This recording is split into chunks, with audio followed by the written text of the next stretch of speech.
Bon, on va laisser ça comme ça aujourd'hui pour ne pas perdre trop de temps. Amen. Voilà, soyez vraiment bénis. Bienvenue à notre rencontre, notre pré-culte. Et comme je le disais tout à l'heure, pour ceux qui se connectent, bonne fête des mères à toutes nos mamans, à toutes nos sœurs. Que le Seigneur vous bénisse abondamment pour tout ce que vous faites pour nous, pour vos enfants, pour la société. Voilà, durant toute l'année. Et souvent, bon, les gens vous ont consacré une journée. Voilà, soyez abondamment bénis. Chez nous, ici au Canada, la fête des mères s'est passée, je crois, il y a plus de 2 semaines. Voilà, donc c'est pas la même date dans tous les pays. Et je pense qu'aujourd'hui, dans beaucoup de pays, c'est aujourd'hui. Voilà, soyez vraiment bénis, que le Seigneur vous fortifie et que sa grâce soit toujours avec vous. Beaucoup de persévérance. Amen. Que le Seigneur vous bénisse. Voilà. Donc, nous allons commencer par la question de notre frère Sylvain. Je ne sais pas s'il est là. Ok, ouais, il est là. Il avait donné 3 passages. Voilà, donc le frère Sylvain est là. Il avait donné 3 passages. Je ne sais pas si frère Djedje, frère Gelaté, si vous avez une réponse. Il avait donné Jean chapitre 6, le verset 21. Je me souviens même plus. Ou bien Matthieu 14, verset 32, qui dit, ça c'est lorsque Jésus a marché sur l'eau. Et puis, arrivé à un moment donné, Pierre est sorti de la barque, il a aussi marché sur l'eau. Et le verset 31 dit, il montait dans la barque et le vent cessa. Donc là, on dit que Jésus, dans le même fait historique là, Jésus est monté dans la barque. Ok, il est monté dans la barque et puis le vent a cessé. Maintenant, dans Marc 6, ok, dans Marc 6, dans Marc 6, le verset 51, ok, on dit, puis il monta avec eux dans la barque et le vent cessa.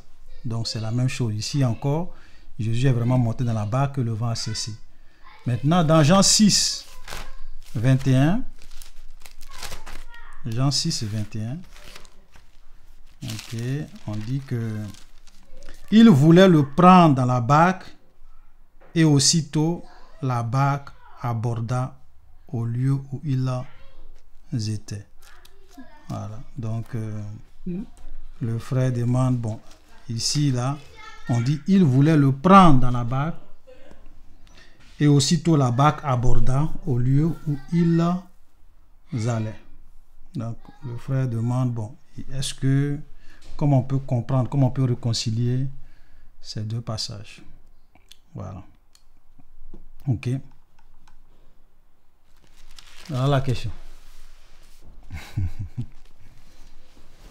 Donc, quand on regarde comme ça, on peut avoir effectivement l'impression qu'il y a une contradiction. Bon, c'est ce que nous appelons souvent des contradictions apparentes. Ok, ce sont des contradictions apparentes parce que ici, dans Jean chapitre 6, le verset 21, la barque peut accoster, ils peuvent accoster, mais Jésus peut monter dans la barque et puis descendre. Donc, ce n'est pas... Ici, on ne te dit pas qu'il n'est pas monté. Ok? Parce que quand tu lis très bien, regardons, c'est pour cela que souvent, c'est souvent bien de lire les... Il y a des non-dits souvent dans des textes. Ok? Voilà. Il y a des non-dits souvent dans des textes. On te dit, il voulait le prendre dans la barque. Donc, c'est une manière de dire, au moment où Jésus devrait monter dans la barque a accosté. Mais on ne te dit pas si Jésus n'est pas monté. Voilà la question. Jésus peut bel et bien monter dans même si la barque a accosté au lieu où ils allaient, Jésus peut bel et bien les rejoindre Et puis eux tous, ils descendent dans la barque où ils allaient. Ok, donc il n'y a pas, il a pas de contradiction. C'est-à-dire que quand vous lisez un texte et que vous trouvez souvent ces genres d'histoires, sachez que imaginez toutes les possibilités dans votre tête. C'est vrai qu'on ne va pas nécessairement donner certains détails, mais toutes les possibilités, imaginez toutes les possibilités. C'est un peu comme souvent lorsqu'on voit l'histoire du figuier que Jésus a maudit. Quand Jésus a maudit le figuier, les disciples ont dit: Ah Seigneur, le figuier que tu as maudit a séché. Dans d'autres textes, on dit le lendemain, les disciples ont dit à Jésus: Mais le figuier a séché. Donc les gens se disent: Ah oui, mais dans d'autres textes, on dit le même jour, dans d'autres textes, on dit le lendemain. Donc il y a une contradiction. Il n'y a pas de contradiction. Parce que quand Jésus a maudit le figuier a commencé, je vais dire, a commencé à sécher, ou bien une partie du figuier a séché. Que ce soit les branches, les feuilles, la maudite, elle a séché. Le lendemain, quand il venait, tout avait complètement séché. Que ce soit les troncs, les racines. Voilà. Donc, quand un événement se passe, dites-vous qu'il peut y avoir plusieurs choses qui peuvent se passer. Les gens ne vont pas nécessairement mettre tous les petits détails. Non, non, non. Ok? Ils ne vont pas nécessairement vous mettre tous les petits détails. Voilà. Même si la barque accoste et que Jésus monte envers eux, la tempête peut cesser et il peut maintenant descendre de la barque après que la tempête ait cessé. Ok? Ou bien Jésus est monté, ils ont accosté, Jésus est monté et ils sont simplement descendus ensemble. Donc toutes les possibilités sont là. Le problème, c'est que quand nous lisons souvent la parole de Dieu, on veut comprendre les choses comme si les choses étaient séquentielles. Ok? Entre deux versets, il peut y avoir beaucoup de choses qui se passent. Même dans un seul verset, on peut avoir beaucoup de choses qui se passent. C'est pour cela que les 4 évangiles se complètent. Parce qu'il y a des choses que Matthieu va dire, que Luc ne va pas dire. Il y a certains détails que Jean, dans son évangile, il va donner, que Marc ne va pas donner. Donc c'est ce qui fait que lorsqu'on met tous les évangiles ensemble, on a tous les détails, ou bien le maximum. Voilà, on a le maximum. Donc les évangiles ne sont pas contradictoires, mais ça se complète. On se comprend? Voilà. C'est la même chose. Il y a des gens qui vont dire: oui, dans Matthieu, on dit il y avait 2 fous de Gadara. Dans d'autres évangiles, on dit il y a un seul fou. On dit 2, c'est un fou. Non, c'est... Parce que même quand on dit 2 fous,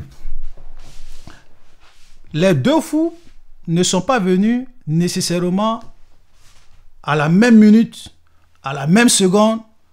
Non. Peut-être que quand Jésus est venu, il y a un qui est venu. Ok? Jésus a commencé peut-être à parler avec lui. Et puis après, il y a un autre qui est venu. Tu vois? Mais peut-être que dans un évangile, celui qui parle, lui va peut-être mettre l'accent sur le premier qui est venu. Il ne va même pas s'occuper du deuxième. Il ne t'a pas dit qu'il n'y a pas eu un deuxième, mais il met l'accent sur le premier. Le plus important, c'est de savoir ce que Jésus a fait, la puissance, comment il a libéré ces gens. Matthieu, lui te parle de l'histoire de ces deux en même temps. Comme si c'était de façon... Vous voyez? Maintenant, si tu ne comprends pas, ou bien si toi tu cherches des contradictions dans la Bible, tu vas dire: ah, il y a des contradictions. Il n'y a pas de contradictions. Ça se complète. Alléluia. Voilà. Amen. Alors, Paul Olivier, ce que je voudrais dire pour ajouter, c'est que, bon, et ça c'est un conseil, lorsque nous lisons la Bible, je veux dire, ce sur quoi nous devons nous focaliser. C'est vrai qu'il est important d'être curieux, de faire des recherches en tant que responsable. Certainement que dans notre environnement, dans nos lieux de service, il y a des gens qui peuvent nous poser des questions. Bon, on a le droit quand même de leur apporter des réponses et tout ça. Mais je veux dire que ce qui devait être plus important pour nous, et ça devait être au niveau doctrinal. C'est-à-dire que lorsque tu lis la Bible, que tu trouves qu'il y a des oppositions ou bien tu sens des contradictions au niveau d'un élément de la doctrine, je pense que c'est là que nous devons vraiment chercher à comprendre, à savoir et puis pouvoir vraiment expliquer de sorte nous-mêmes à nous convaincre et puis à pouvoir convaincre les autres. Mais il y a certains éléments, je vais dire, qui ne sont pas vraiment importants. L'exemple tout à l'heure que le frère Olivier a donné en ce qui concerne les fous de Gadara. L'objectif ici, c'est quoi? C'est de savoir si Jésus a pu les guérir ou Jésus n'a pas pu les guérir. Qu'il soit deux, qu'il soit un, est-ce que là, Jésus n'a pas manifesté sa puissance? Jésus a manifesté sa puissance. Jésus a montré qu'il est tout puissant. Voilà. Maintenant, il y a eu deux fous. Il n'y a pas eu deux fous. Ils sont venus au même moment. Je veux dire, il y a des choses. C'est vrai, on peut spéculer. On n'a pas vraiment les preuves réelles.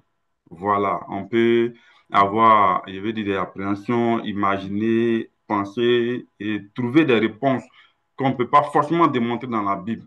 Mais je veux dire que ça, c'est pas important. C'est pas important. Donc, allons à l'essentiel. Et puis, pour tous ceux qui cherchent à débattre pour tout et pour rien, voilà, je pense qu'il y a certains débats dans lesquels on n'est pas obligé de se mettre. Quand c'est quelque chose de doctrinal, là, en ce moment-là, on peut. Je prends un exemple très simple en ce qui concerne la Trinité. Ça, et puis aussi les autres doctrines telles que le modalisme et tout ça. Il y a des contradictions selon certaines personnes. Mais je veux dire que ce sont les éléments sur lesquels vraiment on doit pouvoir approfondir notre recherche et puis on doit pouvoir trouver des éléments vraiment pour défendre soit notre position. Mais à savoir si Jésus est monté dans le bac et de l'autre côté il n'est pas monté, bon, ça, je me demande sur le plan doctrinal, mais au niveau de notre foi, qu'est-ce que ça peut nous apporter réellement? Je pense que ça ne peut rien nous apporter. Voilà, il y a certains détails que la Bible ne donne pas forcément. La Bible ne peut pas expliquer tout. Le frère Olivier ou le frère Didier et moi, on peut vivre une histoire, on peut vivre un événement. Mais la manière dont nous allons rendre le récit de cet événement-là peut ne pas être forcément pareil. Ça ne peut pas être 100, il veut dire à 100%. Même quand le frère Olivier prêche, il y a les thèmes sur lesquels le frère Olivier a prêché deux, trois fois. Mais quand vous comparez les prédications, vous constatez que quand il a prêché à telle date, la manière dont il a prêché, c'est vrai, les idées sont là, mais il n'a pas répété les mêmes mots à la même heure, au même moment. Non. Alléluia. Voilà. Donc, c'est un peu ce que moi, je voulais dire par rapport à... Ok, d'accord. Je pense que les gens posent la question parce que, et ça c'est normal dans toutes les thèses souvent saints, les gens veulent se disent que tout, si c'est Dieu qui inspire, tout doit être pareil. Voilà, c'est ça en fait, c'est ce qui leur pose des questions. Donc, et ce que vous devez comprendre, et c'est ce qu'on essaie de dire, c'est que une même histoire, il y a plusieurs façons de voir, il y a plusieurs aspects. Même si tout à l'heure, vous assistez à un accident, comme le frère le dit, s'il y a deux personnes qui doivent raconter la même histoire, il y a d'autres quelqu'un va raconter la même histoire, il va donner certains détails. Il y a des choses dont il ne va pas parler. L'autre aussi va raconter la même histoire, il va dire d'autres choses que l'autre n'a pas dit. Voilà, donc c'est quand vous mettez tous ensemble que vous pouvez dire, ah ok, donc il y a eu tel détail que l'autre n'a pas donné, tel détail n'a pas donné. Donc c'est vraiment important. Voilà, je pense que souvent Est-ce que je peux dire quelque chose? Ce genre de questions, ça vient beaucoup plus de surtout des musulmans ou bien de certaines personnes qui souvent viennent dans la Bible et veulent forcément trouver des contradictions dans la parole de Dieu. Je vais vous dire une chose, la Bible là, ça fait plus de 2000 ans que c'est là. Donc toutes les questions que vous pouvez vous poser, les gens ont déjà vu ça. Les gens ont déjà expliqué ça. Donc il n'y a rien de nouveau. Absolument rien. Plus de 2000 ans. Il y a eu même des chercheurs qui ont lu la Bible, des grands philosophes qui ont lu la parole de Dieu, qui étaient des chrétiens, des gens très brillants, très intelligents. Donc tout ça, c'est pas nouveau. Voilà. Donc, quand vous posez la question, on vous répond pour que vous puissiez comprendre. Oui. Hmm. Je Amen. peux répondre, je peux dire quelque chose, mon frère? Oui, vas-y, ma soeur, rapidement. Hmm. Matthieu 14, 22, c'est bien marqué que Jésus a renvoyé les disciples avec la nacelle. Et c'est quand ils étaient au milieu de la mer que, parce que Jésus ne voulait pas aller avec eux. Il a dit, je vais renvoyer la foule, vous Mhm. allez-y. Et c'est Ouais. là qu'il est apparu au milieu. Au milieu, Oui. dans le Matthieu 14, il parle bien de cet instant où on voit bien que Jésus n'était pas dans la nacelle et que c'était Mhm. quand c'était au milieu de la mer et que les Mhm. flots commençaient à agiter la nacelle que Jésus est apparu. Ouais. Si on lit bien tout, on a les réponses. Des fois, on a des questions et en lisant tous les évangiles, on a les réponses. Ouais, c'est ça. C'est ce que je dis là, ça dit que tu sais, c'est souvent mieux quand vous tombez sur ça. Prenez votre temps, asseyez-vous, lisez bien. Tu vois, lisez attentivement. Ouvrez, soyez ouvert d'esprit et puis lisez attentivement, lisez attentivement. Parce que beaucoup de choses peuvent se passer hein, voilà, en une fraction de seconde. Un même événement, il peut avoir plusieurs aspects. Voilà. Même quand vous lisez, vous allez voir que quand vous lisez par exemple l'évangile de Jean, Jésus par exemple au début de son ministère, il allait à Jérusalem, il a chassé les gens. Il a renversé les tables. Mais après, vers le soir, quand il est retourné à Jérusalem pour la dernière fois où il devrait mourir, il est encore rentré dans le temple et il a chassé les gens. Tu vois? Donc, si tu ne comprends pas ça, tu vas penser que c'est le même événement nécessairement, alors que ce n'est pas ça. Voilà. Donc, j'ai dit tout ça pour vous dire que quand vous lisez la parole de Dieu, sachez qu'il y a plusieurs possibilités. Voilà. Amen. Voilà. Donc, on va laisser la place si quelqu'un a une préoccupation. Voilà. Donc, on a répondu à la dernière question. Ouais. On avait deux questions dans Il y aura des notre gens groupe. qui ont levé la main. Ouais. Bon, on va répondre à une question Simple. que tu poses la question et puis après on va prendre les deux personnes qui ont levé la main.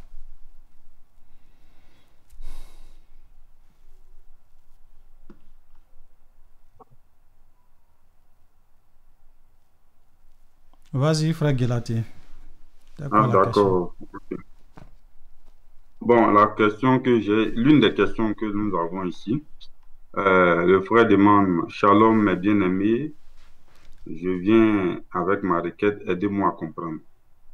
Qu'est-ce que la chambre haute et à quel moment on peut avoir recours à la chambre haute? Merci. Ok, d'accord. Je ne sais pas si vous voulez répondre. Frère Djedje, frère Gelati.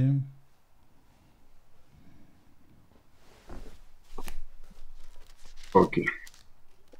Bon, parlant des chambres hautes, je pense que c'est dans le livre Actes qu'on trouve ce thème-là.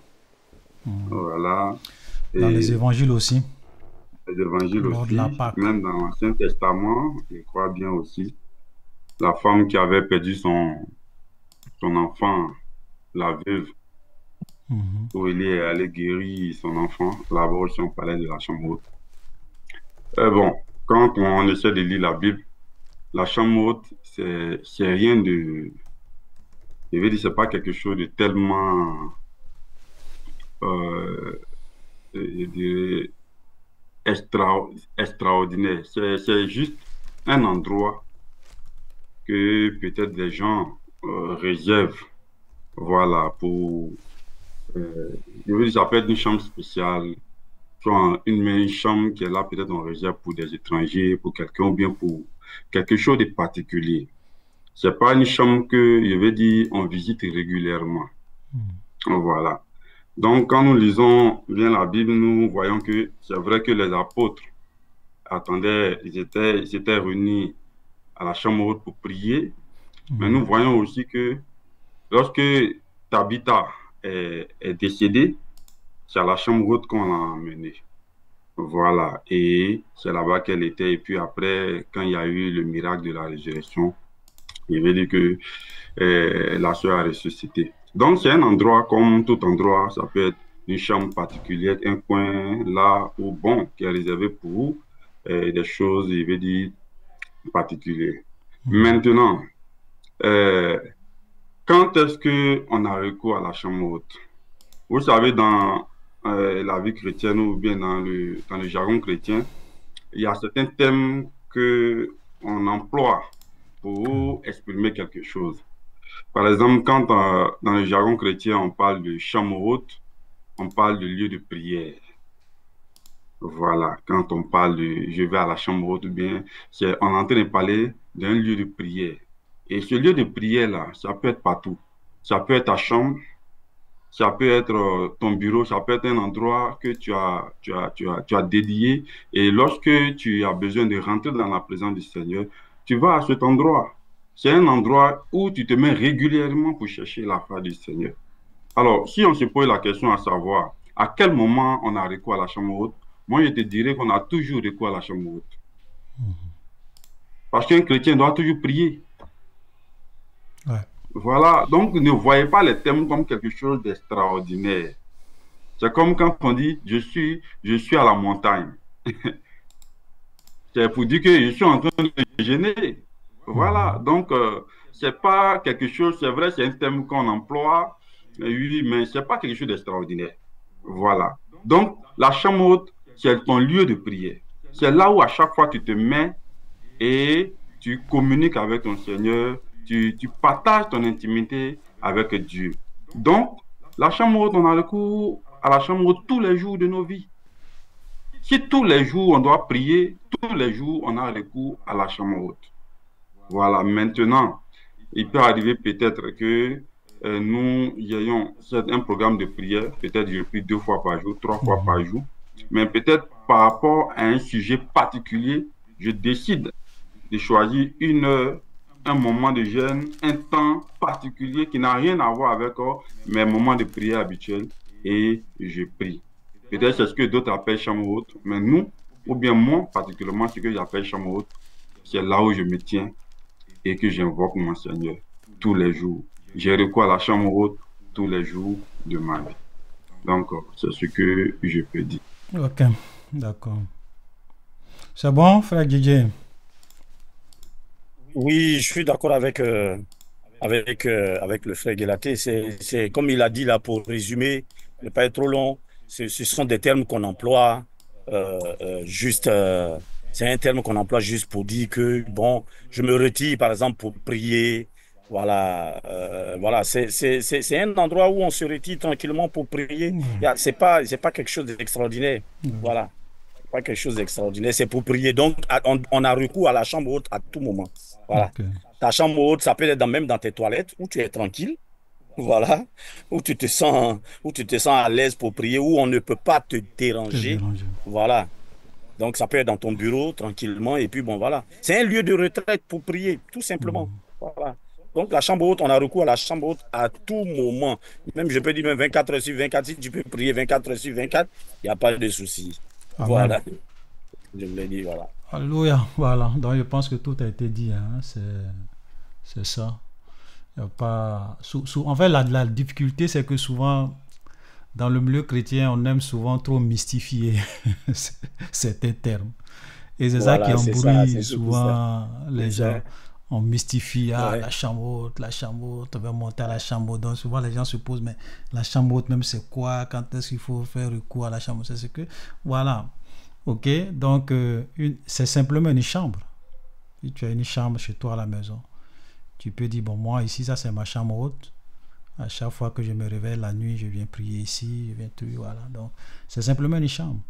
Voilà, même quand Jésus devrait faire la Sainte Seine, c'est pareil. Il a dit à ses disciples, allez dans cette ville, vous allez trouver un homme, il va vous montrer une chambre haute qui est meublée. C'est là-bas que nous allons passer la Pâque. Donc, ils sont arrivés, ils ont trouvé la chambre, ils sont montés, c'est là-bas qu'ils ont mangé. Ça veut dire que c'est un lieu où on peut même manger, on peut même se retrouver en amis, on cause, on discute, on prie, voilà. Donc, c'est rien de mystérieux, c'est vraiment une chambre. Même le jour de la Pentecôte, les disciples étaient à la chambre haute et ils persévéraient dans la prière. Voilà. Donc, c'est une chambre comme tout autre. Voilà, mais peut-être que tu peux consacrer ça à la prière, à la méditation, à faire certaines choses. Donc, il n'y a rien d'extraordinaire à ça. Ok? Voilà. La sœur Simon Bernadette, allons-y pour ta question. Et puis, aujourd'hui, on a un peu de temps quand même. Shalom à tous. Shalom. Oui, ce que je voulais savoir, pendant nos prières quotidiennes, que ça soit personnel ou d'ensemble, après avoir demandé pardon à notre Seigneur Jésus-Christ de nos péchés, est-ce qu'il faut réclamer le sang de Jésus pour nous purifier ou aussi réclamer le Saint-Esprit pour nous guider? Est-ce qu'il faut réclamer le sang pour nous purifier ou réclamer le Saint-Esprit pour nous guider? C'est ce que je veux savoir. Ok. Je vous laisse la parole. Après quoi, ma soeur, tu peux répondre à ta question, s'il te plaît. Est-ce que pendant nos moments de prière, on peut... Que ça soit personnel ou que ça soit d'ensemble. personnel ou d'ensemble. Oui.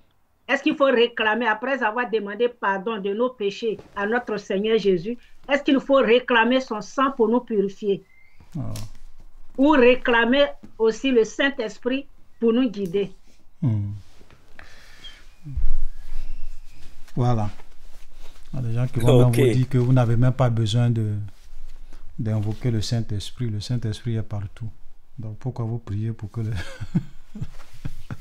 Ah oui, il y en a qui disent ça. Ouais, donc le sang de Jésus. C'est parce que j'ai entendu ça quelque part, donc je vais me rassurer. Ouais. Et qu'est-ce que tu as entendu exactement, ma soeur? Dis-nous ce que tu as entendu. Il faut toujours réclamer le Saint-Esprit. Il faut toujours réclamer le Saint-Esprit pour nous guider. Il faut dans la prière. Dans la prière. Dans la prière, pendant qu'on prie. Oui. Et quand tu finis de demander pardon de notre péché, il faut toujours réclamer le sang de Jésus pour nous laver de nos péchés. Il faut réclamer le sang de Jésus pour nous purifier. La prière d'abord. Frère Olivier, je peux hein? Oui, vas-y. Bon. D'abord, il n'y a pas... il n'y a pas de modèle standard, comment on appelle, de la prière. La prière que Dieu exauce, c'est d'abord la prière qui vient du fond du cœur. La première des choses que le Seigneur regarde, ce ne sont pas d'abord les mots, à mon avis, hein, ce ne sont pas les mots, ce ne sont pas les belles phrases, ce n'est pas l'agencement pardon d'abord, après sang, après Saint-Esprit, après je demande mes besoins, après je glorifie le Seigneur. C'est pas tellement l'agencement comment on appelle, des différents voilà, des différents éléments de la prière que le Seigneur regarde. Il y a d'abord la sincérité de cœur que le Seigneur regarde. Ça, c'est la première des choses. Maintenant, quand tu dois te présenter devant le Seigneur Jésus, Christ étant saint, le Seigneur Jésus étant saint, tu ne peux pas venir dans la présence de Dieu sans demander pardon à Dieu. Tu ne peux pas venir dans la présence de Dieu, prier Dieu sans chercher à te purifier. Voilà. Parce que pour que tes prières montent à Dieu, pour que tes prières montent à Dieu, il faut élever des mains pures. Il faut élever des mains pures, comme Paul le disait à Timothée, je crois que c'est dans 1 Timothée 3 ou je ne sais plus trop. Nous devons lever les mains pures dans nos prières. Donc, tu viens, tu demandes pardon à Dieu. Tu te purifies d'abord en demandant pardon à Dieu pour tes péchés. Et qu'est-ce qui nous purifie? C'est le sang de Jésus qui nous purifie.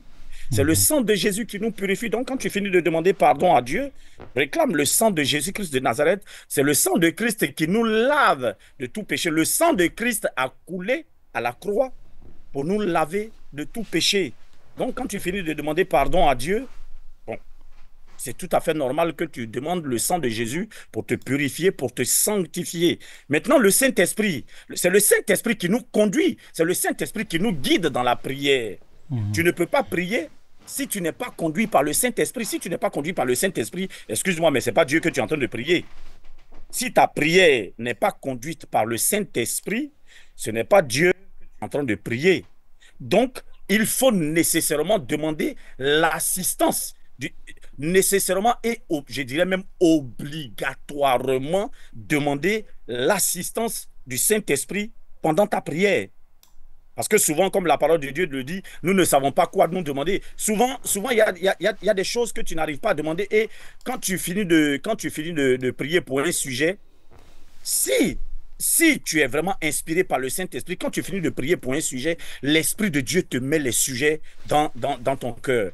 Le Saint-Esprit te met les sujets dans ton cœur. C'est ça qui fait que souvent, on peut prier 1 heure et demie, 2 heures, 3 heures de temps souvent. Parce que c'est le Saint-Esprit qui nous inspire les prières. Alors, ceux qui disent qu'on n'a pas besoin du Saint-Esprit pendant la prière, bon, je ne sais pas d'où ils sortent ça, mais c'est que ce n'est pas Dieu qui le prie. Voilà. Ce n'est pas Dieu qui le prie. Voilà, c'est autre chose. Voilà, donc voilà ce que je voulais Avant dire. que... Pardon, frère Guélaté. Oui. La question là, est-ce qu'il faut demander le Saint-Esprit pour nous guider? Ou il faut demander que le sang de Jésus nous purifie? Ou bien je réclame le sang de Jésus pour purifier de tout mon corps? Je réclame le sang de Jésus pour purifier mon âme? Je réclame, c'est tout ce que je veux savoir. Est-ce que ça se dit? Est-ce que l'expression, c'est l'expression? Voilà. Je demande pardon, Seigneur, je te demande pardon de mes péchés. Je réclame ton sang pour me purifier de tout mon cœur. Je réclame ton sang pour purifier mon âme. Bon, d'abord, je ne réclame pas. Je ne réclame pas. Il faut, j'implore. J'implore. Parce que ce n'est pas une obligation de la part de Dieu. Voilà, peut-être si c'est le terme, je réclame. Non, j'implore. Quand on vient devant Dieu, on ne réclame rien. Parce que nous ne sommes rien. Nous implorons. Nous implorons. Voilà. Nous implorons.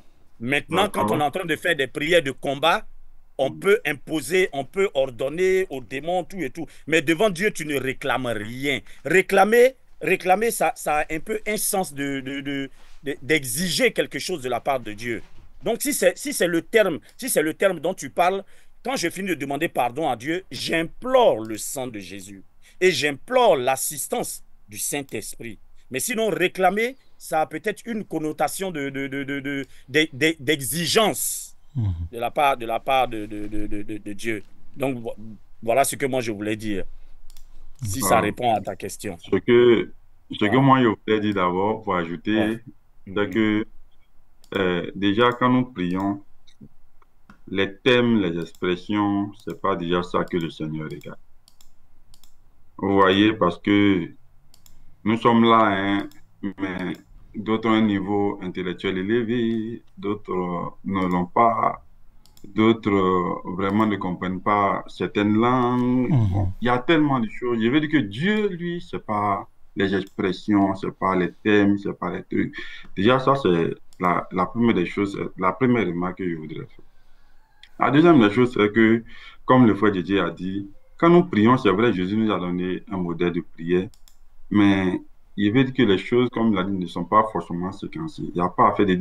Moi, par exemple, et ça, peut-être je peux me tromper, le frère Olivier va trancher, mais il y a des moments où je peux rentrer dans la présence du Seigneur sans forcément demander pardon, parce que ma conscience n'est plus devant le Seigneur. La Bible dit que c'est l'Esprit qui nous convainc de péché, de justice et de jugement. Maintenant, moi, je m'arrête à ce que vraiment, tous les jours de ma vie, je puisse marcher conformément à la parole de Dieu. Maintenant, si je rentre dans la présence du Seigneur, je peux ne pas forcément demander pardon. Parce que ma conscience ne me dit pas que j'ai péché ou bien j'ai commis un acte. Maintenant, la prière, je veux dire que ça dépend. Souvent, on peut être dans une situation subite et puis on va prier. On est dans une voiture et puis on voit qu'il y a un véhicule qui vient en face de nous et puis on crie Jésus. En disant Jésus même, on est en train de prier. Est-ce que tu vas me dire qu'avant de dire Jésus, parce que la chose m'a surpris, je dois forcément invoquer le sang de Jésus ou bien je dois venir dire le Saint-Esprit conduis-moi. Voilà, donc il y a des choses pour lesquelles, frère, on se fatigue. On se fatigue pour rien. Frère Guélaté, voilà. Excuse-moi, mais là, elle parle par exemple dans le cas où tu es chez toi, tu es Tu tranquille, suis ou tous bien vous les êtes en étapes, en groupe. fait. Voilà, Oui, vous je êtes en train comprends, mais de... je vais dire d'abord que Ouais. déjà on doit Mhm. comprendre ce que c'est que la prière. Ouais. La prière, c'est pas forcément, c'est pas forcément, je vais dire que c'est communiquer avec Dieu. Maintenant, les prières peuvent être, en tout cas, la prière peut être fonction de la circonstance. C'est-à-dire que dans quelle circonstance on se trouve et puis on prie. Voilà, maintenant, si on va dans le sens de notre sœur qui peut-être est en train de parler de notre prière habituelle, hein, lorsque nous rentrons dans la présence du Seigneur, tout ça, Voilà, c'est voilà, c'est ça. ce que je suis en train de dire. Je suis en train de dire que Ouais. moi, par exemple, c'est l'exemple que moi je prends. Moi, je peux rentrer dans la présence du Seigneur. Je peux ne pas forcément demander, comment on appelle ça, pardon au Seigneur, que le Saint-Esprit me conduise. Mais puisque la Bible dit que marcher selon l'Esprit, et vous ne, je veux dire que vous ne Vous marchez n'accomplirez selon pas les l'esprit désirs de la chair. et vous n'accomplirez point les désirs de la chair. Donc, je me dis qu'un enfant de Dieu est continuellement conduit par l'Esprit de Dieu. Mais il a dit aussi que C'est ce nous que je sommes pense. tous pécheurs et que nous sommes Oui, privés je de dis la pas gloire. non. Je dis pas non. Je suis d'accord. Et je dis que c'est pas tous les jours. Sinon, il y a des moments quand je rentre dans la présence du Seigneur, sans que même j'ai la conviction de pécher, mais je peux quand même aussi demander pardon au Seigneur, de dire Seigneur, sanctifie-moi. Je le fais. Je n'ai pas dit que je ne le fais pas, mais je veux dire que pour moi, c'est pas, je veux dire que un ordre que je dois forcément obéir. Sinon, si je n'ai pas obéi, le Seigneur ne m'exauce pas. Non. Mhm. Je ne sais pas si vous me comprenez. Oui. Voilà. Donc, Mhm. moi, Oui. c'est ce que je pense. Voilà. Maintenant, réclamer le sang, après avoir fini de prier, tout ça, en tout cas, moi, ce genre de débat, franchement, moi, je ne rentre pas dedans parce que je me dis que, voilà, ce sont des thèmes, ce sont des trucs. Il y a des moments où je réclame le sang et, bon, je peux réclamer, implorer, ça dépend de comment nous, on comprend la chose. Mais je veux dire que Dieu qui connaît ce que nous sommes venus chercher dans sa présence. Amen. Déjà, moi, quand je rentre dans la présence de Dieu, la première des choses, c'est d'abord parce que je veux maintenir cette intimité-là avec Dieu. Je vais constamment avec mon Seigneur. La manière dont je me réveille chaque jour, et puis je parle à ma femme, je parle à mes enfants, je vais être en mesure de parler à mon Père. Donc, quand je viens, je glorifie le Seigneur, j'adore le Seigneur, je dis merci à Dieu, tout ça. Et puis maintenant, selon l'esprit, je peux, voilà, continuer sans même forcément même demander le sang de Jésus et tout ça. Et puis, dans ça même, tu peux te faire facilement 1h30 et puis bon, voilà, quand tu es convaincu d'arrêter, tu arrêtes et puis... Donc, c'est un peu ça maintenant. Le frère Olivier aussi va donner son Voilà, avis par ça, rapport c'est à... le commentaire de l'une de Euh, nos sœurs Frère qui Olivier, dit... Oui, Frère Olivier, oui. excuse-moi avant que tu n'interviennes. Est-ce que dans ce cadre-là où ce que notre sœur demande, ça dit quand on en... un exemple, ça dit que quand tu te lèves de ton lit, ta prière pour rentrer dans la journée, je pense que c'est de ça que notre sœur parle, ou bien s'il y a des prières de groupe, ou bien ta prière dans la journée. Est-ce que dans ce cas, le modèle que Christ a donné, on n'est pas obligé d'agencer les idées comme il a donné, mais dans le modèle que Christ a donné, il y a, je crois, le pardon des péchés. Oui. Dans la prière sacerdotale. D'abord... Est-ce que c'est pas ce modèle qu'on suit, et puis maintenant, chacun peut agencer les idées comme il veut? Ok, d'accord. En même temps. Hein. Ouais, il y a beaucoup de choses en même temps. Là, c'est le commentaire de notre sœur Esther. Nous sommes aussi déclarés saints par le sacrifice de Jésus, et le chrétien ne pêche plus volontairement puisque le péché ne règne plus sur son corps. C'est pas vrai. C'est pas du tout vrai. Un chrétien peut pécher en toute conscience. Peut-être qu'il est face à une tentation, il peut réellement se laisser conduire par sa chair et de façon volontaire, parce que quand on dit volontaire, ça veut dire que tu décides. Tout péché que tu commets, tu exerces ta volonté pour pécher. Il n'y a pas de... ça dit que la plupart des péchés que nous commettons, on est conscient que nous péchons. Quand tu es en train de mentir, tu décides de mentir, tu es devant une situation, tu dis, si je ne mens pas, peut-être que on va me renvoyer de mon travail, donc tu mens. Donc c'est de façon volontaire que tu mens. pour te faire sortir d'affaire. Donc, la plupart des péchés que nous commettons, on le commet avec l'exercice de notre volonté. Parce que c'est pour cela que la Bible dit l'âme qui pêche, parce que notre volonté se trouve dans notre âme. Donc, c'est l'âme, même si c'est le corps de façon pratique qui commet le péché, mais c'est l'âme qui décide de pécher. Donc, l'âme qui pêche, c'est elle qui mourra. Donc, nous péchons volontairement. Donc, quand la Bible dit que le péché ne régnera pas sur notre corps, il y a un contexte. Paul est en train de dire que nous sommes en Christ et l'Esprit de Dieu en nous doit réellement nous permettre d'avoir la victoire sur le péché. Nous pouvons dominer sur le péché. Comme Paul même le dit, je traite durement mon corps, ok? Je la tiens assujettie afin de ne pas moi-même être rejeté après avoir prêché aux autres. Donc, il y a ta volonté qui rentre en ligne de compte. Voilà. Donc, nous sommes déclarés saints par le sacrifice de Jésus. Qu'est-ce que cela veut dire? Ça veut dire que si quand moi je viens à Jésus et que je demande pardon, Jésus a payé le prix pour moi, en confessant mes péchés, en venant à lui, son sang me lave, il me purifie et il me déclare saint, la justice. Je me revêt de la justice de Christ. Ok? Voilà. Donc, ça, il faut vraiment bien comprendre ça. Donc, quand on dit qu'on est saint, cela n'est pas, ici la Bible n'est pas en train de dire qu'on ne peut plus jamais pécher ou bien on est déjà saint, on s'en va au paradis. C'est pas ce que la Bible est en train de dire. C'est pour cela que Jean te dit que si nous disons que nous n'avons pas de péché, nous sommes des menteurs. Mais si nous confessons nos péchés, il est juste et fidèle pour nous les pardonner. Voilà. Maintenant, si tu ne confesses pas, pourquoi Dieu va te pardonner un péché que tu ne confesses pas? Tu confesses. La Bible dit si tu confesses.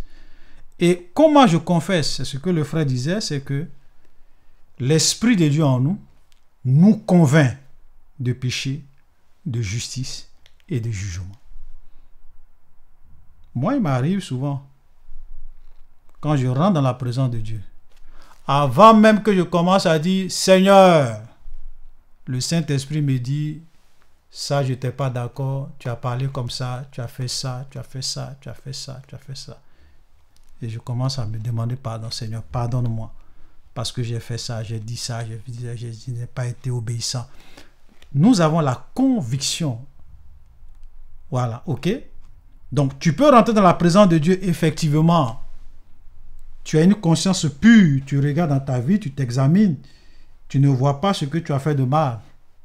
Voilà, bon, peut-être à la rigueur, tu peux prier pour des péchés inconscients, mais je vais dire, une fois que tu as une conscience pure devant Dieu, tu ne te reproches rien. Ce n'est pas nécessairement une obligation, parce que quand tu confesses, il faut dire à Dieu ce que tu as fait. Il faut dire, confesse, Seigneur, j'ai menti, Seigneur, j'ai volé, Seigneur, j'ai parlé mal, Seigneur, j'ai convoité, Seigneur, j'ai fait ceci, Seigneur, je me suis masturbé. Donc, tu confesses et le Seigneur te pardonne. Donc, soyons vraiment clairs là-dessus. Donc, lorsque nous sommes chrétiens, c'est pour cela que la présence de l'Esprit de Dieu dans nos vies est très importante. Et nous devons vraiment aussi méditer la parole de Dieu. Parce que souvent, même quand tu lis la parole de Dieu, il y a des choses que Dieu te révèle dans ta vie. Peut-être des choses même que tu ne considérais pas comme mal. L'Esprit de Dieu te révèle, te fait comprendre que ça, c'est pas bon. Et à partir du moment, ta conscience est aiguisée, tu te confesses. Ça, c'est très important. Donc, nous sommes déclarés saints par le sacrifice de Jésus. Cela ne veut pas dire que nous ne péchons pas, que nous sommes sans péché. Non. Nous péchons volontairement et si nous confessons nos péchés, il est juste et fidèle pour nous les pardonner. Ça, c'est la clarification que je voulais apporter rapidement. Maintenant, la question de notre sœur, est-ce que nous devons réclamer le sang de Jésus? Est-ce que nous devons, chaque fois que nous prions, nous devons, après avoir passé, puisqu'elle dit, après avoir demandé pardon à Dieu, est-ce qu'on doit réclamer le sang de Jésus pour nous purifier? Comme le frère Guélaté l'a dit. Vous savez, Dieu, quand tu parles, il sait ce que tu veux dire dans le fond. Même si tu n'utilises pas les mots qui sont justes, il sait ce que tu veux dire. Souvent même, on peut être en train de prier. Et puis on dit, Seigneur, que ton sang couvre ce repas. Mais est-ce que c'est vraiment le sang de Jésus qui va venir couvrir le repas? Non, en fait, quand tu dis ça, tu es en train de demander au Seigneur, Seigneur, purifie ce repas. Peut-être s'il y a quelque chose qui peut me faire du mal, que tout ce qui est mauvais, qui peut vraiment causer du mal à mon corps, à mon ventre, que tout cela soit ôté. Donc Dieu comprend ce que tu veux dire. Même si tu n'utilises pas les mots corrects, Dieu sait ce que tu veux dire. Et c'est par rapport à ça que Dieu t'exauce. C'est pour cela que quand on prie, prions selon notre cœur. Ne nous mettons pas des blocages dans la tête pour dire, ah, quand je prie, je ne dois pas faire ça, dire ça, en termes de mots, en termes d'expression. Parce que quand c'est comme cela, tu vas te bloquer toi-même. Parce que tu seras obligé de réfléchir. Ah, je ne dois pas dire ça. Ah, même si tu veux le dire de tout ton cœur, selon toi, ton français. Ok? Donc, soyons libres quand on prie. Amen. Si tu veux réclamer le sang de Jésus, réclame le sang de Jésus. Si tu veux invoquer le... Dieu comprend ce que tu veux dire. Quand tu dis, Seigneur, que ton sang me lave, Dieu comprend tout. Il connaît ta pensée. Il connaît ce que tu veux lui demander. Et en fonction de ce que tu veux lui demander, la Bible même dit que souvent, même quand nous prions, nous ne savons pas ce qu'il convient de demander. Mais l'Esprit de Dieu nous parle des soupirs. C'est pour cela que souvent, vous allez voir que quand vous êtes rempli du Saint-Esprit, le Saint-Esprit souvent vous pousse à prier par l'Esprit. Ce n'est même pas par l'intelligence. Donc quand tu pries par l'Esprit, tu dis des choses que toi-même tu ne comprends pas, des mystères, des choses que tu dis. Et ça, c'est poussé par l'Esprit de Dieu. Souvent même ton propre besoin, c'est ce que l'Esprit va réellement exprimer à Dieu par le parler en langue, par plein d'autres choses. Voilà, parce que toi-même, tu peux ne pas connaître ou bien tu peux ne pas savoir ce qu'il convient de te demander. Ah, c'est très important. Donc, c'est ce que je veux simplement dire, soyons libres quand nous prions. Voilà. Invoquer le sang de Jésus, réclamer le sang de Jésus. Ma soeur, prie comme bon te semble. Dieu, ce n'est pas un homme comme toi et moi. Au-delà de tes mots, au-delà de tes phrases, il sait ce qu'il y a dans ton cœur. C'est pour cela que nous devons prier avec le cœur. Je vous prends un exemple. Jésus a donné la parabole de deux hommes qui sont montés au temple pour prier. Et il y avait un pharisien, il y avait un publicain. Le pharisien debout, Luc chapitre 8, pria ainsi en lui-même, « Oh Dieu, je te rends grâce de ce que je ne suis pas comme le reste des hommes qui sont ravisseurs, injustes, adultères, ou même ce publicain. » Regarde, lui il prie, au lieu de prier pour lui-même, il dit, « Ah Seigneur, je ne suis pas comme ce publicain qui est un pécheur. » Et le publicain, il dit, « Je jeûne 2 fois la semaine, je donne la dîme de tous mes revenus. » Tu vois, donc, il vient devant Dieu et il est en train de faire une prière comme ça.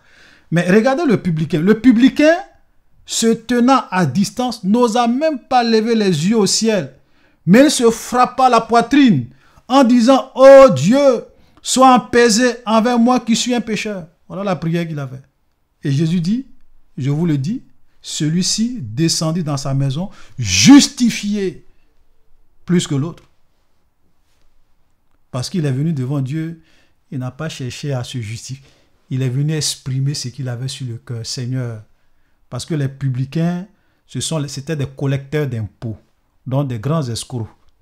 Parmi le peuple, on ne les aimait pas du tout. Parce que quand ils viennent collecter l'impôt, ils mettent pour eux-mêmes là-dessus. Si l'impôt peut-être c'est 10 000, il va mettre 12 000 francs pour s'enrichir. Donc les gens ne l'aimaient pas. Mais ils connaissaient tellement sa situation que quand il vient dire, Seigneur, moi je suis un pécheur, sois apaisé. Je sais que tu es fâché contre moi, sois apaisé envers moi. Il est descendu justifié. Il n'a pas fait des gymnastiques. Il a parlé avec son cœur. La prière, c'est ça. Tu parles avec ton cœur, ce que tu ressens, ce que tu veux dire à Dieu. Il ne faut pas chercher à philosopher, à raisonner, à employer des gros français que toi-même tu ne comprends pas. Laisse tout ça. Exprime ton cœur à Dieu.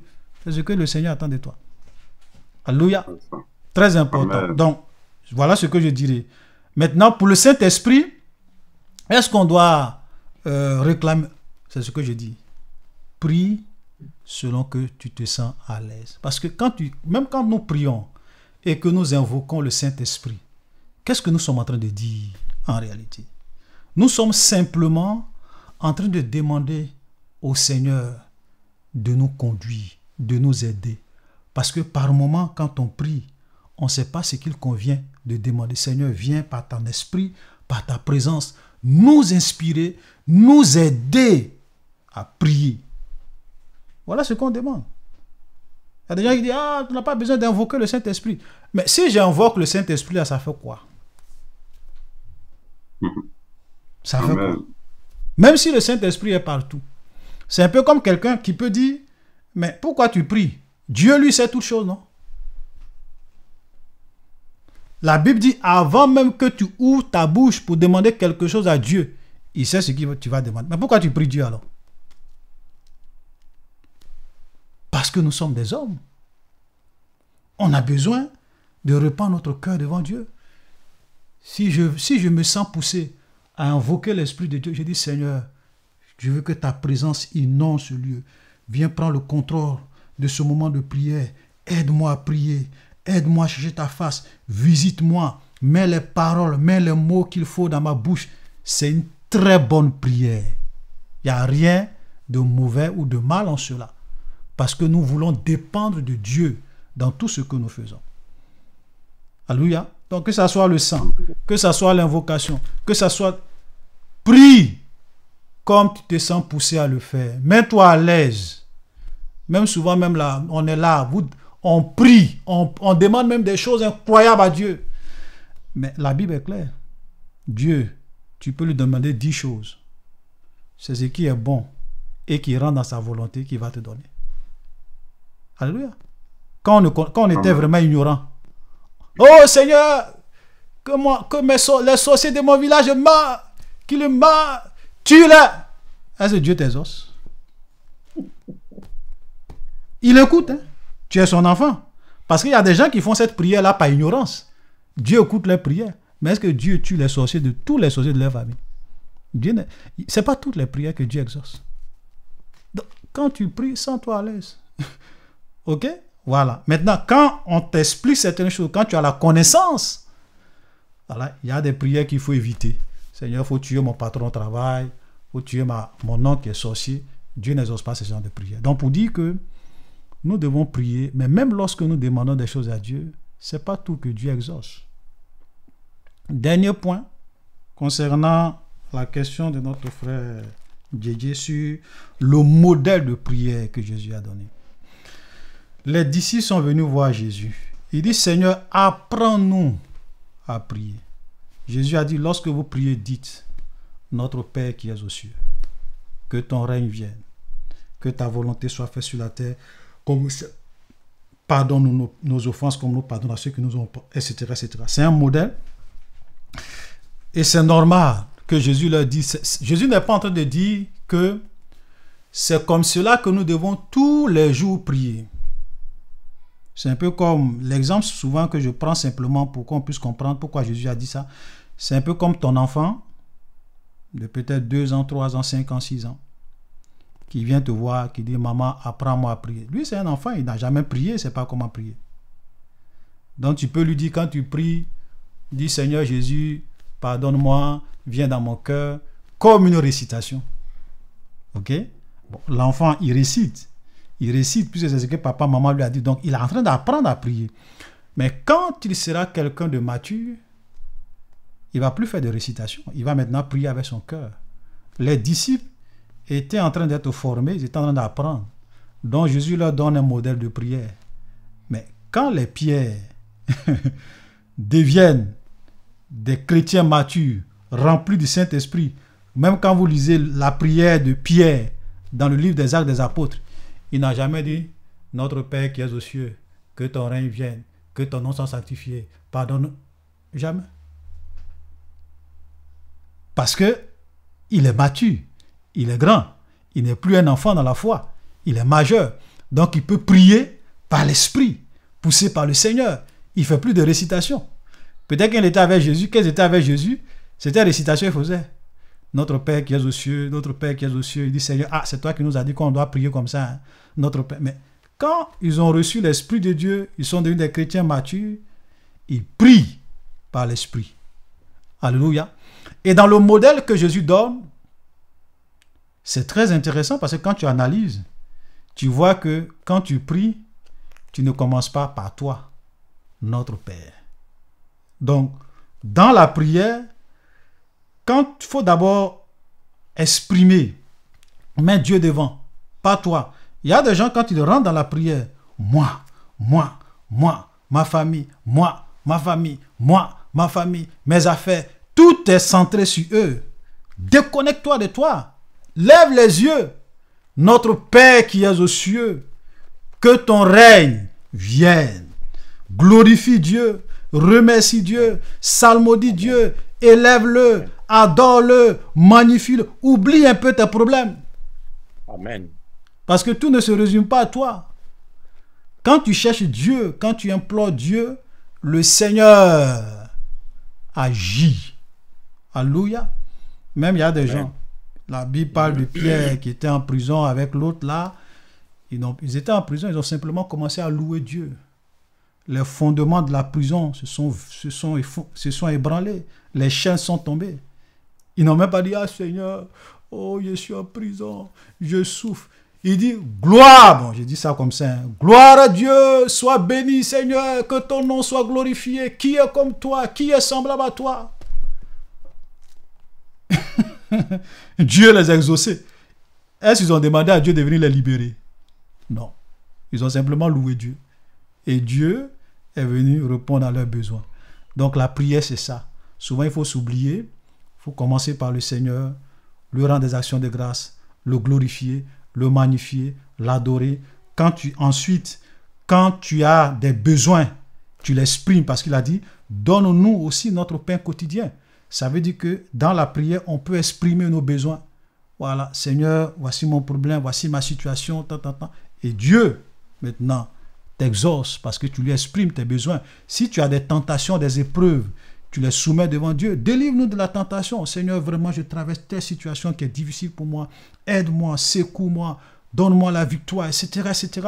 Si tu as des péchés qui te dominent, tu les confesses devant le Seigneur. Voilà, donc, on peut mettre tout dans la prière. C'est-à-dire que dans le modèle de prière que Jésus a donné, on peut mettre tout dedans. C'est un exemple pour nous. Alléluia. Que le nom du Seigneur soit béni. On va prendre les 2 dernières questions. On va déborder un peu. Oui, la sœur Sonia et puis le frère Jérémie. On va commencer par le frère Jérémie, puisque sa main est levée depuis longtemps. On va répondre à les 2 dernières questions et puis on va. Oui. Vas-y, frère Jérémie. Et puis la sœur Sonia. Ouais. Shalom, shalom, frères et sœurs.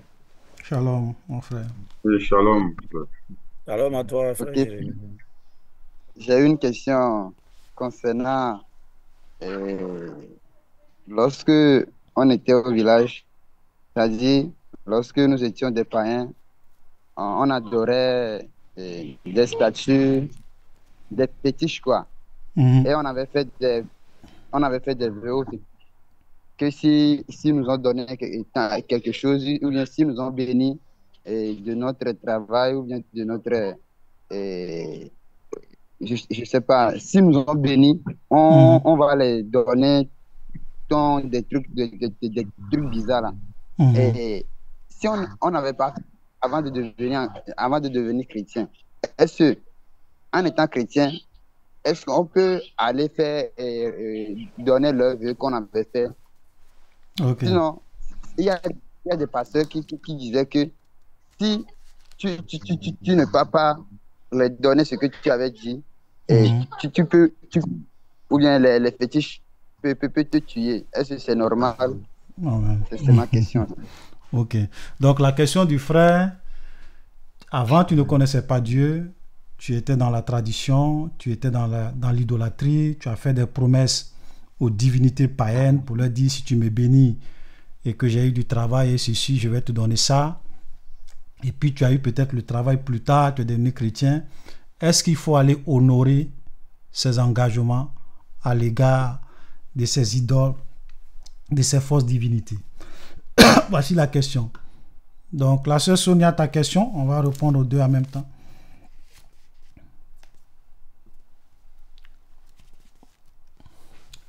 Notre sœur Sonia Begré. Shalom, shalom. Shalom, peuple de Dieu. Moi, je voulais répondre au frère Dilaté, en fait. Il a dit quelque chose qui m'a un peu tiqué. Il a dit tout à l'heure que ça l'arrive souvent de rentrer dans la présence du Seigneur sans demander pardon. sans demander pardon parce que sa conscience est pure. Donc, moi, je vais savoir. Donc, je prends un exemple sur moi. Donc, moi, je ne mens pas, je ne vole pas, je ne suis pas orgueilleuse, je ne couche pas avec des dons. En fait, je ne pêche pas. Donc, si je rentre dans la présence du Seigneur, je n'ai pas à demander pardon parce que je suis pure. Est-ce que ce n'est pas un peu un truc de l'orgueil? Parce que je me dis que si je sais que je ne fais pas toutes ces choses-là, que je rentre dans la présence du Seigneur, donc je n'ai pas à demander pardon. En fait, donc aujourd'hui, je n'ai pas péché. Pourquoi j'ai demandé pardon au Seigneur si je viens dans sa présence? Donc je peux prier sans demander pardon, en fait.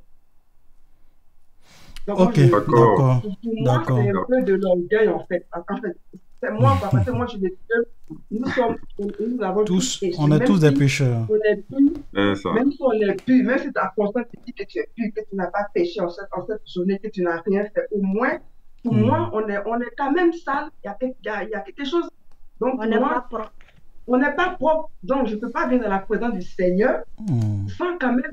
Bon, je ne sais pas, excuse-moi un peu de la Ok. ça m'a un peu piqué. Non, parce que il n'y a je pas de ne sais pas souci. faire ça, en fait. Il n'y a pas de souci. En fait, Je ne sais moi, pas je faire voudrais ça. que, Voilà. voilà, si je suis un peu dans ma pensée. En fait, j'étais en train de parler du modèle de prière que souvent on se donne. Voilà. C'est-à-dire que, comme la sœur a dit, on lui a dit qu'elle va prier, qu'elle finit de demander pardon pour ses péchés, elle doit réclamer le sang de Jésus, après réclamer le Saint-Esprit. C'est là que je suis en train de dire que c'est pas que lorsque nous prions, on ne peut pas réclamer le sang de Jésus, ou bien on ne peut pas demander au Saint-Esprit de nous conduire. Je suis en train de dire que il ne faudrait pas que ce soit quelque chose qui est dans notre esprit comme Figé. qui est figé, comme un modèle où si on n'a pas suivi ce modèle, le Seigneur ne va pas nous exaucer. C'est ce que je suis en train de dire d'abord. Voilà, donc il faut comprendre ma pensée. Voilà. Maintenant, il peut arriver que, et ça, il donne mon exemple maintenant, où je rentre dans la présence du Seigneur, sauf si quoi l'Esprit me conduit, c'est-à-dire, comme le frère Olivier a dit, quand on rentre dans la présence du Seigneur, c'est le Père d'abord. C'est Dieu que nous glorifions, nous adorons, nous célébrons. Et dans la célébration du Seigneur, je peux pousser et puis, voilà. Je prie. Il y a d'autres sujets qui me viennent à l'esprit. Je prie et prie, sans forcément demander pardon au Seigneur, sans forcément. Mais ça ne veut pas dire que c'est aussi moi aussi mon modèle de prière, c'est-à-dire quand je rentre dans la présence du Seigneur, je ne demande jamais pardon. C'est ce que j'ai dit. Voilà, c'est pas ce que j'ai dit. Donc, c'est même pas, c'est pas de l'orgueil. Voilà, même souvent quand nous sommes, on est très souvent ensemble lorsque nous sommes dans la cellule de prière. Quand nous prions, on demande pardon au Seigneur. Je ne m'étais pas, je prie. Voilà, c'est pas parce que j'ai proscrit ou bien je dis non, on ne fait pas ça. Non, c'est pas ce que j'ai dit. Voilà, donc Ok. il faudrait que tu comprennes ma pensée. Et puis... Voilà, donc le frère a clarifié sa pensée. Et puis, voilà, ce que je voulais aussi dire, vous savez, même lorsqu'on rentre dans la présence de Dieu, on peut prier pour beaucoup de choses. Voilà, on peut prier pour beaucoup de choses. Quand tu rentres dans la présence du Seigneur, nul ne peut dire que lui, il est arrivé à un certain niveau, il ne peut plus jamais pécher. Ou bien on est pur, on est sans tâche, ou bien on n'est pas des pécheurs. Okay? Et ce que je disais là, si nous disons que nous n'avons pas de péché, nous sommes des menteurs. Mais si nous confessons nos péchés, il est juste et fidèle pour nous les pardonner. Maintenant, tu peux rentrer dans la présence de Dieu, tu es en train de prier, mais tu n'as pas la conviction de pécher. Donc, il y a d'autres sujets peut-être plus urgents. Tu rentres dans la présence de Dieu, tu pries pour ça. Mais cela ne veut pas dire que moi, même quand je rentre dans la présence de Dieu, je ne prie plus jamais pour mes péchés. Non. Voilà.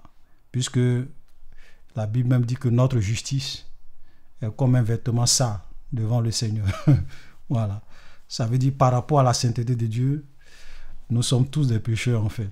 Voilà. La question de notre frère, et puis on va s'arrêter là. Voilà. Je dirais simplement un seul verset, pour ne pas qu'on perde le temps, puisqu'on a déjà un peu débordé. La Bible dit, si quelqu'un est en Christ, il est une nouvelle créature. Amen. Les choses anciennes sont passées. Toutes choses sont devenues nouvelles. Donc, quand tu es une nouvelle créature en Dieu, tu ne vis plus selon le passé, dans le tout, même si tu avais fait des promesses au diable, à Satan, aux démons, Christ t'a arraché de la famille du diable, de la famille des ténèbres, pour t'envoyer, pour te mettre dans la famille de Dieu. Tu es né de nouveau. Tu es devenu un enfant de Dieu. Donc, il n'y a pas de collaboration entre la lumière et les ténèbres. Amen. Voilà. Donc, si tu avais fait des promesses à des idoles, même à Satan lui-même en personne, voilà, puisque même il y a des gens qui ont signé même des pactes avec le diable pour le servir, mais ils sont venus en Jésus. Ils ne vont pas lui dire, ah Satan, j'avais signé des pactes avec... Non, c'est fini. Voilà, donc tu n'as pas besoin, même si tu fais ça, c'est très dangereux, le diable va encore avoir accès à ta vie. Amen. Voilà. Amen. Voilà, donc quand on coupe le lien entre les démons et nous, c'est coupé. On ne va plus chez les marabouts, on ne va plus chez les féticheurs, on ne va plus, c'est fini. Même si tu leur avais promis 10 000 francs, 1 million, si tu leur avais dit, ah, si j'ai eu du travail, il va faire ça. Tu as eu le travail, tu as donné ta vie à Jésus, c'est fini. Tu ne retournes plus en arrière. Tu es en Jésus. Amen. Alléluia. Amen. Voilà Amen. ce que je vais dire. Donc, on va s'arrêter là pour aujourd'hui. Et nous allons commencer notre culte. Et c'est notre sœur Stéphanie qui va vraiment aujourd'hui voilà, qui a la direction. Donc, je vais lui laisser toute la place, voilà, pour la suite. J'espère qu'elle est là. Le frère Frédéric, Elle est le là, frère elle est là. Tahiri, je vous donne la main par rapport au micro et à la louange aussi. Mon Dieu. Voilà. Voilà, je donne la main aussi au frère Tahiri. Voilà, ok. Donc c'est bon, ma soeur. Amen. Amen, amen.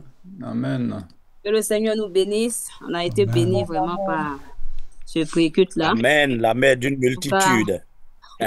Amen, amen. Que la gloire à gloire Dieu. revienne au Seigneur. Amen. Donc, bien aimés, nous allons acclamer notre Dieu. Amen. Nous Alléluia. allons acclamer le Seigneur. Dieu, Alléluia. la gloire parce qu'il est Dieu. Et Gloire à nous Dieu. sommes là. Amen. Que son nom Amen. soit béni. Donc, nous allons tous élever la voix et nous allons afin de recommander ce temps-là entre les mains du Seigneur, Alléluia. qu'il conduise toutes choses pour la gloire de son nom. Amen. Élevons la voix et prions. Merci, Alléluia. Seigneur. Éternel Dieu des versets, Rendons grâce, Seigneur. Seigneur, Père éternel,